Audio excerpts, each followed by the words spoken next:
الشيطان الرجيم بسم الله الرحمن الرحيم فنادته الملائكة وهو قائم يصلي في المحراب أن الله يبشرك بيحيى مصدقا بكلمة من الله وسيدا وحصورا ونبيا من الصالحين قال رب أنى يكون لي غلام وقد بلغني الكبر وامرأتي عاقر قال كذلك الله يفعل ما يشاء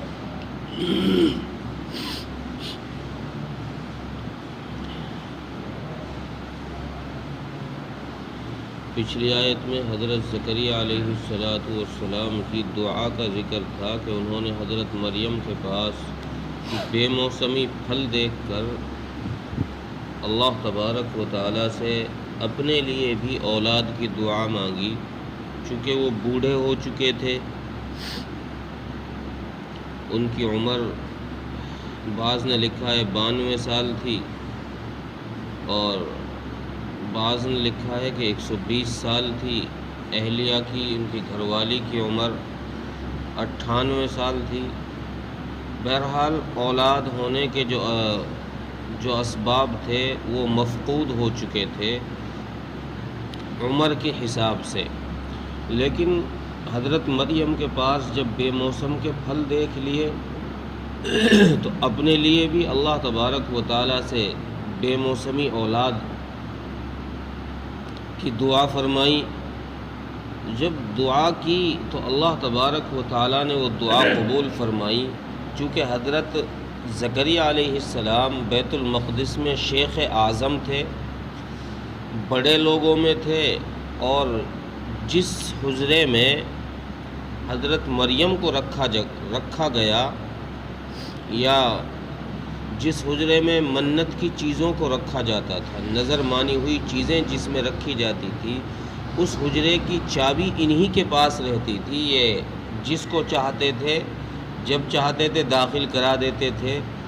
تالے کا کھولنا اور بند کرنا انہی کے اختیار میں تھا۔ تو ایک دن اس دعا کے مانگنے کے بعد حضرت زکریا علیہ السلام نے جب یہ دعا مانگی، اس دعا کے مانگنے کے بعد حضرت زکریا علیہ السلام اسی حجرے میں کھڑے ہوئے نماز پڑھ رہے تھے۔ نماز کی نیت باندھ رکھی تھی کہ حضرت جبرائیل علیہ السلام انسانی شکل میں سفید لباس پہنے ہوئے حجرے میں داخل ہوئے اور حضرت زکریا علیہ السلام کو آواز دی، ان اللہ یبشرک بیحیی مصدقا بکلمۃ من اللہ وسیدا وحصورا ونبیا من الصالحین، کہ اے زکریا، اللہ تبارک و تعالیٰ نے آپ کو یحییٰ نامی لڑکے کی بشارت دی ہے۔ آپ کو یحییٰ نامی لڑکا آپ کے یہاں ہوگا، اور وہ کیسا ہوگا؟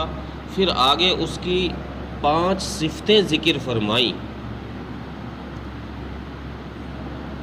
پہلی صفت تو یہ کہ وہ تصدیق کرنے والا ہوگا۔ حضرت عیسیٰ علیہ السلام کی نبوت کی تصدیق کرنے والا، کہ حضرت عیسیٰ علیہ السلام کو یہاں پر کلمہ کہا گیا ہے، اور اس کے کلمہ کہنے کی وجہ یہ ہے کہ حضرت عیسیٰ علیہ السلام کی پیدائش بغیر باپ کے اللہ تبارک و تعالیٰ کے حکم امر کن سے ہوئی ہے۔ تو یہ کن جو ہے یہ ایک کلمہ ہے، اللہ کا ایک کلمہ ہے۔ اس کلمے کی حضرت عیسیٰ علیہ السلام کو ہی کن کہا جانے لگا، تو یہاں کن سے کلمہ سے مراد حضرت عیسیٰ علیہ السلام ہے۔ پہلی صفت تو حضرت یحییٰ علیہ السلام کی یہ بتائی کہ وہ حضرت عیسیٰ علیہ السلام کی تصدیق کریں گے، ان کی نبوت کا انکار نہیں کریں گے۔ دوسری صفت ان کی یہ ہے کہ وہ سید ہوں گے، یعنی اپنی قوم کے مقتدا رہیں گے، دینی کاموں میں رہبر، جن کے پیچھے چلا جاتا ہے، جو دین کی رہبری کرتے ہیں، جن کی اتباع میں چلا جاتا ہے، وہ رہبر رہیں گے دین کے اپنی قوم کے لیے۔ اور تیسری صفت یہ بتائی وحسورا کہ وہ عورتوں سے مستغنی رہیں گے، ان کے دل کے اندر عورتوں کی طرف سے کوئی رغبت نہیں ہوگی۔ جو انسان کے نفس میں ایک خواہش ہوتی ہے عورت سے ملنے کی، عورت کی طرف انسان آٹومیٹک ہی چلنے لگتا ہے، اس کی باتوں کی طرف جھکاؤ میلان ہونے لگتا ہے۔ تو اللہ تبارک و تعالیٰ نے حضرت یحییٰ علیہ السلام کے دل کو ایسا بے رغبت کر دیا تھا کہ وہ نفسانی خواہشات یا نفسانی لذتوں کی طرف چلنے والے ہی نہیں تھے، نفسانی لذتوں سے بچنے والے تھے۔ یہاں نفسانی لذتوں سے مراد یہ چیز بھی ہے، صرف عورتیں ہی نہیں ہیں، بلکہ مفسرین نے تفسیر در منصور کے اندر اور تفسیر مظہری نے دونوں نے یہ بات لکھی ہے کہ نفسانی لذتوں سے بچنے میں یہ بھی داخل ہے کہ اچھے کھانے، اچھے کپڑے پہننے اور اسی طریقے سے عورتوں اور اولاد کی رغبت رکھنا بھی یہ نفسانی لذتوں میں داخل ہے۔ اچھا، یہاں ایک بات قابل ذکر یہ ہے کہ قرآن کریم کی اس آیت میں حضرت یحییٰ علیہ السلام کی تعریف کے طور پر یہ جملہ استعمال کیا گیا ہے۔ حضرت یحییٰ کی خوبی بیان کرنے کے لیے اس لفظ کو لایا گیا ہے کہ وہ عورتوں سے بے رغبت رہنے والے ہیں، یعنی عورتوں کی کوئی خواہش ان کے دل میں نہیں ہے۔ اور حدیث میں ہے کہ اللہ کے نبی صلی اللہ علیہ وسلم نے فرمایا کہ تم عورتوں سے نکاح کرو، اس کی فضیلتیں بیان فرمائی ہیں۔ یہاں نکاح نہ کرنے والے کو افضل قرار دیا جا رہا ہے، تو گویا کہ دونوں جگہ تعارض کی سی ایک شکل پیدا ہو گئی۔ قرآن کی اس آیت سے افضل ہونا ثابت ہو رہا ہے اس شخص کا جو نکاح نہ کرے، اور حدیث سے افضل ہونا ثابت ہو رہا ہے اس شخص کا جو نکاح کرے۔ ان دونوں جگہوں میں تطبیق یہ ہے کہ جہاں احادیث میں ویسے تو افضل یہی ہے کہ نکاح سے بچا جائے، لیکن اگر کسی کے اندر وہ صفت نہیں ہے جو صفت حضرت یحییٰ علیہ السلام کے اندر تھی، کہ حضرت یحییٰ علیہ السلام کے پاس یہ صفت اللہ تبارک و تعالیٰ نے ان کو یہ صفت عطا فرمائی کہ ان کو آخرت کا اتنا غلبہ، آخرت کی زندگی کا ان کے اندر تھا کہ ان کو عورتوں کی طرف رغبت ہی نہیں رہتی تھی، اتنی فرصت ہی نہیں ملتی تھی آخرت کی یاد سے کہ عورت کی کوئی خواہش دل میں پیدا ہو یا پھر اولاد کی کوئی خواہش دل میں پیدا ہو، چاہت ہو۔ تو اگر کوئی شخص اب بھی ایسا ہو کہ آخرت کی باتوں سے اور آخرت کی زندگی سے اس کو اتنی فرصت ہی نہ ہو کہ وہ عورتوں کے حقوق ادا کر سکے یا اولاد کے حق ادا کر سکے، تو پھر ایسے شخص کے لیے اب بھی بہتر یہی ہے کہ وہ نکاح سے الگ ہی رہے۔ ہاں، اگر کوئی ایسا شخص ہے کہ آخرت کی فکر اس کے اندر نہیں ہے اور اسے لگتا ہے کہ اگر نکاح نہ کیا تو گناہ میں مبتلا ہو جاؤں گا، گناہ کر بیٹھوں گا، تو ایسے شخص کے لیے بہتر یہ ہے کہ وہ اب بھی نکاح کر لے۔ اور چونکہ جہاں احادیث میں نکاح کرنے کی ترغیب ذکر کی گئی ہے، نکاح کرنے کی فضیلت ذکر کی گئی ہے، وہاں نکاح کے ساتھ ساتھ فَلْيَسْتَطِعْ مِنْكُمُ الْبَاءَ کا لفظ ذکر ہے کہ نکاح وہ شخص کرے جو عورت کے حقوق ادا کرنے کی استطاعت رکھتا ہو۔ اگر عورت کے حقوق ادا کرنے کی استطاعت نہیں رکھتا تو پھر ایسا شخص کے لیے ہے کہ وہ نکاح سے الگ ہی رہے، باز رہے۔ تو یہاں حضرت یحییٰ علیہ السلام کی یہ صفت بیان فرمائی کہ وہ عورتوں سے الگ رہنے والے تھے، مستغنی رہنے والے تھے۔ وَنَبِيًّا، اور وہ نبی بھی تھے، اللہ کے نبی بھی تھے، مِنَ الصَّالِحِينَ، نیک لوگوں میں سے تھے اور نبی تھے۔ اللہ تبارک و تعالیٰ نے ان صفات کے ساتھ حضرت یحییٰ علیہ السلام کو حضرت زکریا علیہ السلام کے لیے بشارت سنائی کہ جو تیرے یہاں یحییٰ نامی بیٹا ہوگا اس کی یہ صفات ہوں گی اور وہ ان کمالات کا حامل ہوگا۔ پھر اس کے بعد جب حضرت یحییٰ علیہ السلام کی پیدائش کا یہ اعلان حضرت زکریا کے کان میں سنا تو حضرت زکریا علیہ السلام ایک دم شوق ہوئے، چونکے کہ یار یہ کیسے ہو سکتا ہے۔ حضرت جبرائیل علیہ السلام جو پیچھے کھڑے تھے، جنہوں نے یہ آواز دی کہ اللہ تبارک و تعالیٰ نے آپ کو بشارت دی ہے، اس آواز ان کی طرف توجہ کیے بغیر ہی حضرت زکریا علیہ السلام نے اللہ تبارک و تعالیٰ سے گویا یہ سوال کر دیا کہ اللہ میں بوڑھا، میرے اولاد کیسے ہو سکتی ہے؟ میری عورت بانجھ ہے، میں بوڑھا ہوں، میرے اولاد کا ہونا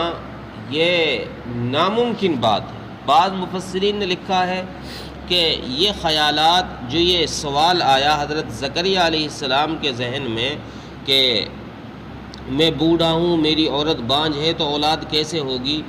یہ بعض نے لکھا ہے کہ وہ ایک فطری چیز ہے کہ جو چیز عادتاً روٹین میں دنیا میں چلتی ہے، اس کے خلاف جب کوئی کام ہوتا ہے تو انسان کے ذہن میں فوراً سوال پیدا ہوتا ہے کہ یار یہ کیسے ہو گیا، ایسے تو نہیں ہونا چاہیے تھا، آج تک تو یہ ہوتا آ رہا تھا، اس طرح ہوتا آ رہا تھا، یہ کیسے ہو گیا؟ تو یہ ایک سوال ویسے ہی حضرت زکریا علیہ السلام کے ذہن میں آیا تھا۔ بعض مفسرین نے لکھا ہے کہ نہیں، بلکہ شیطان جب حضرت جبرائیل علیہ السلام نے یہ آواز دی،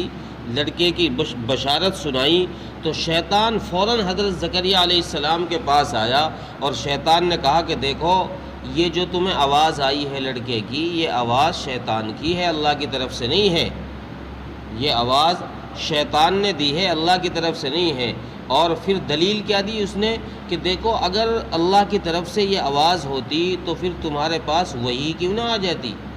اب سے پہلے بھی تو تم چونکہ نبی ہو، تمہارے پاس اللہ تبارک و تعالی وحی بھیجتا رہتا ہے، جب جس چیز کی ضرورت ہوتی ہے اللہ وحی کے ذریعے تمہیں بتاتا ہے، وحی آتی ہے۔ اور اس دفعہ دیکھو نا، وحی بھی نہیں آئی، تمہیں خالی آواز آئی ہے، تو یہ ایک تمہارا وہم ہے، یہ اللہ کی طرف سے آواز نہیں ہے بلکہ یہ شیطانی خیال ہے، اس لیے اس کو چھوڑو۔ جب حضرت زکریا علیہ السلام کے ذہن میں شیطان نے یہ بات بٹھائی تو حضرت زکریا علیہ السلام نے بات کی تصدیق کرنے کے لیے کہ واقعی یہ رب کا کلام ہے یا شیطان کا کلام ہے، اللہ تبارک و تعالیٰ سے یہ سوال کیا کہ اللہ،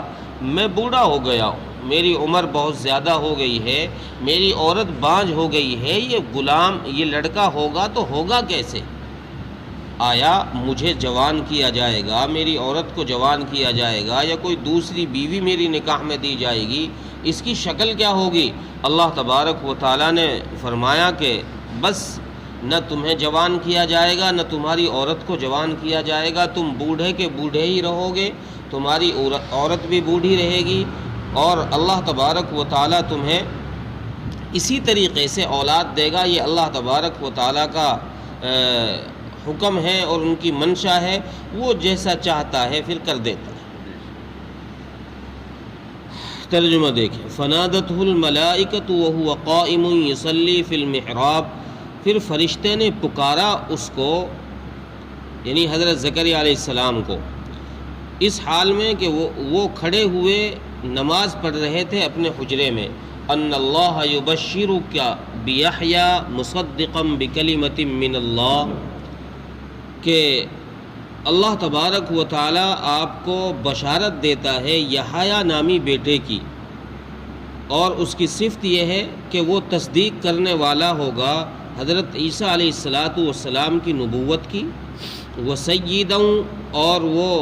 اپنی قوم کا رہبر بھی ہوگا، سردار ہوگا، وحصوراً، اور وہ عورتوں سے مستغنی ہوگا، ونبیًا من الصالحین، اور نبی بھی ہوگا، صالحین میں سے ہوگا۔ قال رب انا یکون لی غلام وقد بلغنی الکبر وامرأتی عاقر، حضرت زکریا علیہ السلام نے فرمایا کہ اے میرے رب، یہ لڑکا میرے یہاں کیسے ہوگا، حالانکہ میں بوڑھا ہو گیا ہوں، اور وامرأتی عاقر، میری عورت بانجھ ہو گئی ہے۔ قال کذلک اللہ یفعل ما یشاء، اللہ تبارک و تعالیٰ نے فرمایا یا حضرت جبرائیل علیہ السلام کا قول یہ نقل کیا جا رہا ہے، حضرت جبرائیل علیہ السلام نے فرمایا کہ اسی طرح ہوگا اور اللہ جو چاہتا ہے کر دیتا ہے، یفعل ما یشاء، اللہ جو چاہتا ہے وہ کر دیتا ہے۔ اللہ تعالیٰ عمل کی توفیق عطا فرمائے۔